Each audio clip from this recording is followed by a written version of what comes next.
This is a reading from Modern Saints by Anne Ball. 6. Saint Gabriel Possenti. Saint Gabriel of the Sorrowful Mother, C.P. Francis Possenti. Born 1838, died 1862. In Italy. Died at age 24. As a youth, Francis Possenti greatly enjoyed the pleasures of the world. Then, guided by Our Lady, he entered the Passionist order and became an apostle of the Sorrowful Mother. There was nothing outwardly extraordinary about his daily life, and his sanctity consisted in his love and faithfulness to prayer and sacrifice, and was reflected in his joyful spirit. Although no miracles or supernatural events occurred during his lifetime, after his edifying death, his tomb became a place of pilgrimage where many prayers were answered. At his canonization in 1920, Pope Benedict XV named St. Gabriel the new patron of Catholic youth. Francis Possenti was born in 1838 in Assisi, Italy, the 11th of 13 children of a wealthy government official. When he was 4, his mother died of meningitis. Each of the children was with her at her death and gave her a parting embrace. When Francis' turn came, he approached to kiss his mother goodbye. She whispered, "May Mary keep you, my Cecchino." The following day, as Francis cried for his mother, his older sister Maria Louise gathered him in her arms and promised to care for him in their mother's place. This sister kept her promise and helped her father manage the large household and see to the religious education of the family until her own early death of cholera in 1855. More than anything else, the death of this beloved and devoted sister made Francis realize the purpose of man's life on earth. After this event, he remembered an early promise to become a priest and asked for the guidance of his heavenly mother in choosing the particular manner of following this vocation. In an effort to enlist heavenly aid in ending the cholera epidemic of 1855, the people of Spoleto asked the archbishop to bless them with a centuries-old Byzantine icon of Our Lady, claimed by tradition to have been painted by St. Luke. During the blessing, the archbishop promised that the people of Spoleto would make an annual procession if the epidemic were ended. From the time of this blessing, no more deaths or new cases of cholera were reported. During the promised procession the following year, Francis knelt with the crowd in honor of Our Lady. As the procession passed him, he heard in the depths of his voice a voice which said, "Francis, why do you remain in the world? It is not for you. Follow your vocation." At this time, Francis was a senior at the Jesuit college.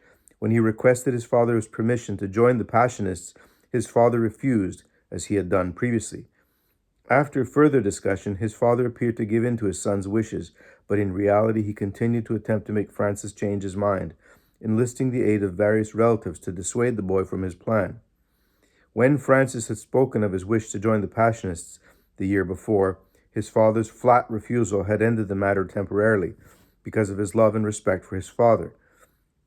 Francis had let the matter drop and finished the year of schooling left. At this time, 7 of the 13 children of the Possenti family had died. Of the remaining 6, 1 was a priest, 1 was married, and 2 were away at school. Francis's father, now in his mid-60s, wished to keep the remaining 2 at home as long as possible. Because of Francis's outgoing personality and intelligence, his father had many plans for him.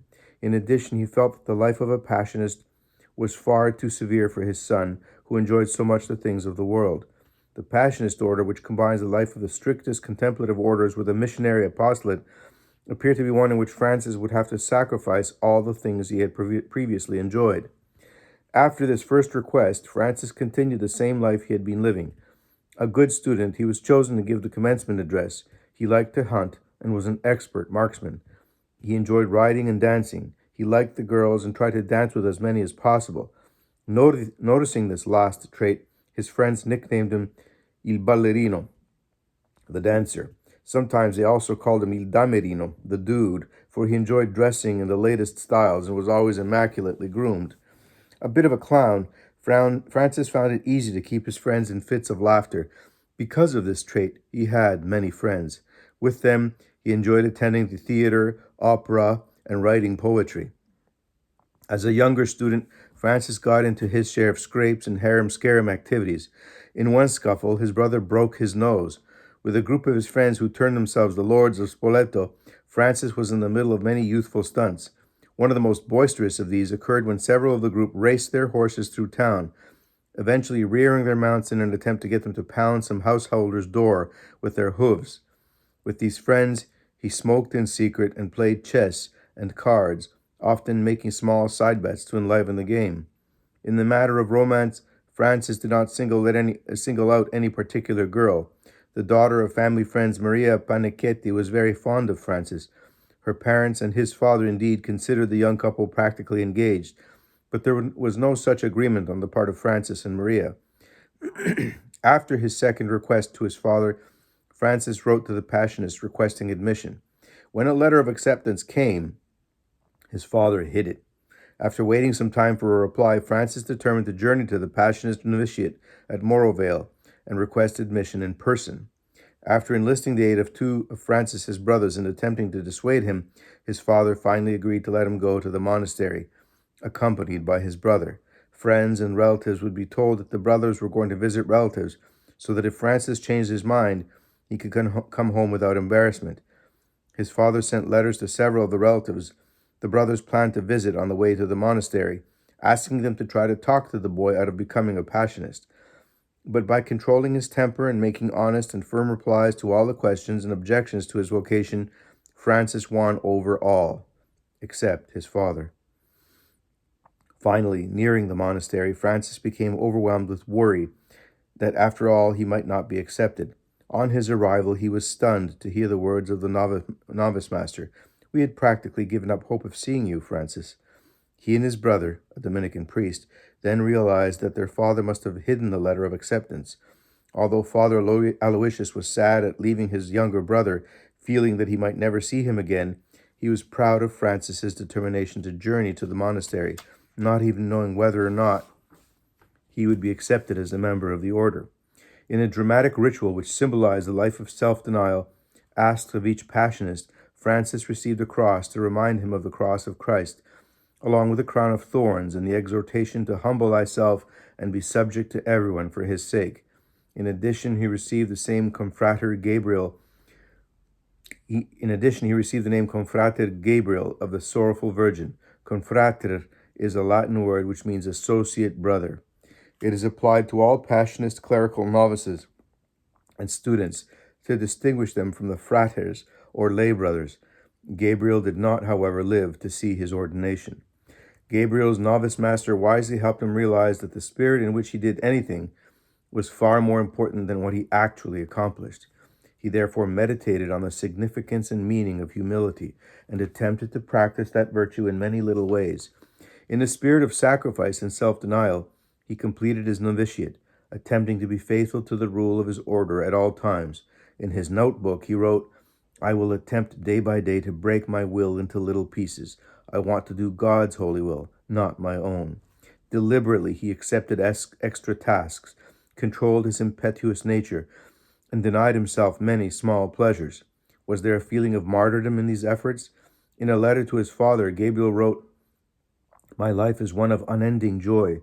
Perhaps the only true sadness of this time for the young man who was so attached to his family lay in the fact that his father refused to attend his profession." Like many saints, Gabriel did experience some periods of spiritual aridity when he felt that he had been abandoned by God, or when he was subjected to temptations and risks and trials. At these times, with God's grace and by a supreme effort of will, he remained faithful to his prayers and his rule. After hearing of the death of the young Passionist students at a nearby monastery, Gabriel went to the chapel and prayed for the grace of an early death. When he told his novice master that he had prayed for, the horrified master forbade him ever to make such an imprudent prayer again. Possibly, however, God chose to accept this willing sacrifice, for from about this time, Confrater Gabriel's health began to fail. He developed a suspicious cough and later was diagnosed as having tuberculosis. After completion of his novitiate, Gabriel was sent along with several other clerical students to the monastery at Isola, high in the mountains. There was a great deal of political turmoil in the country, and it was felt that this monastery would be the safest place for the continuation of their studies. The dissolution of the Papal States had begun. At the monastery, Gabriel and the others continued their preparation for the priesthood. One day, while cleaning a storeroom, Gabriel found a statue of Our Lady which was chipped and discolored. After asking permission to work on it, Gabriel repaired and repainted it. He dressed it in fabric clothing, and when he was finished, it was so beautiful that the rector had a special place prepared for it over the tabernacle in the monastery chapel. During these days of study, Gabriel's devotion to Our Lady continued to increase. Whenever he found a reference to her, he copied it into his notebook. From these references, he composed his Simbolo Mariano, a document containing 52 propositions regarding Mary. A measure of his devotion to the Mother of God can be found in a letter to his brother Michael. He wrote, "Love Mary. She is lovable, faithful, constant. She will never let herself be outdone in love, but will ever remain supreme. If you are in danger, she will hasten to free you. If you are troubled, she will console you. If you are sick, she will bring you relief. If you are in need, she will help you. She does not look to see what kind of person you have been. She simply comes to a heart that wants to love her. She comes quickly and opens her merciful heart to you, embraces you and consoles and serves you. She will even be at hand to accompany you on the trip to eternity."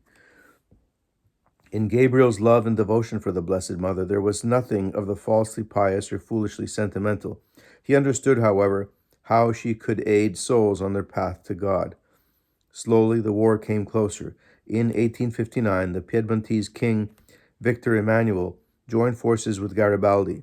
Forces of the Piedmontese army were entering even small towns to loot, confiscate, rape, and burn. A frightening rumor circulated that a band of marauders was coming toward Isola, and many families rushed in panic into the backwoods, leaving few in the town. The rector of the monastery hid the valuables and locked himself in his room, after directing the students to take refuge in the sanctuary to pray that the town would be spared. For the few who remained in Isola, the next few hours was a nightmare. The soldiers looted without opposition, running off the local militia who were hopelessly outnumbered. At the thought of the injustice, anger flared in Gabriel, dispelling any fear he might have left. After requesting permission to see if he could help, he ran toward the town. About 20 men were ransacking the town. They were drunk and abusive, and had begun to burn some of the houses. A soldier dragging an unwilling girl saw Gabriel and stepped into the road directly into his path, with a sneering remark about such a young monk being all alone. Quickly, Gabriel took the man's pistol out of his holster and threatened to shoot if the man moved or failed to release the girl. Seeing a second soldier, Gabriel shouted a command for him to drop his gun, which the surprised soldier did. Well armed, all of Gabriel's hunting training came back to him. The shouts of his captives had brought the rest of the company to the scene. Although seeing an armed monk, they slowed to a walk in their approach. When all were gathered, Gabriel demanded their disarmament. Their leader, a sergeant, made a sarcastic comment about a single little monk thinking he could stop a whole company. Just then a lizard darted into the street and paused a moment. Gabriel barely took aim before he fired, and the lizard flopped over dead. Pointing the second revolver at the sergeant, Gabriel repeated his command for the company to drop their arms. His display of marksmanship had impressed the cowardly crew, and they disarmed immediately. Gabriel made them empty their pockets and drop the loot they had collected. Holding their sergeant hostage, he forced them to put out 3 fires they had started. Finally, marching the whole company ahead of him, he made them leave the town. Outside the city, the soldiers took to their heels. A few of the townsfolk who had remained in town had followed the courageous young monk. In a triumphant procession, they accompanied him back to the monastery. Gabriel's health continued to decline.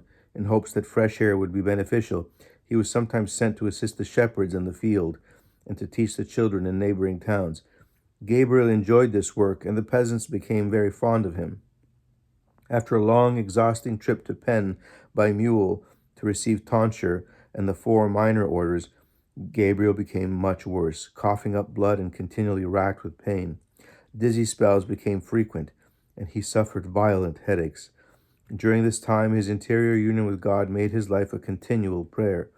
When the townspeople of Isola noticed that Gabriel was not at his accustomed place in church, they asked about him. Hearing that he was sick, they brought offerings of butter, cream, eggs, and meat. He had protected them in their need, and they wished to repay him in any way they could. In his final letter to his brother, Gabriel asked that his brother give his love to all of the family. He continued, "Assure them, too, that I have always been content here. I would rather, by the divine mercy, be the least among the Passionists than be the son of the king and heir to the kingdom." During his final illness, his classmates and some of his brothers in religion never suspected the intensity of his suffering. Gabriel remained cheerful and smiling, and for each visitor he had a joke or a funny story to tell. When one of the students was assigned to sit up with him at night, Gabriel apologized for his coughing, which might keep him awake, and asked the superiors to let the student sleep late the next day. On February 27, 1862, holding a picture of Our Lady, Gabriel attempted to follow the prayers for the dying. Softly murmuring the words Jesus, Mary, and Joseph, he closed his eyes for the last time. In 1891, the official investigation into his life and virtues was opened by the ecclesiastical authorities at Terni. Gabriel was beatified in 1908 and canonized in 1920. The original canonization date of 1913 had to be postponed because of political upheaval. At Gabriel's canonization, there were 45 cardinals, 280 bishops, and 61,000 visitors present. His brother Michael, Maria Panichetti, and his nurse during his last illness were also there. Here's a picture of him.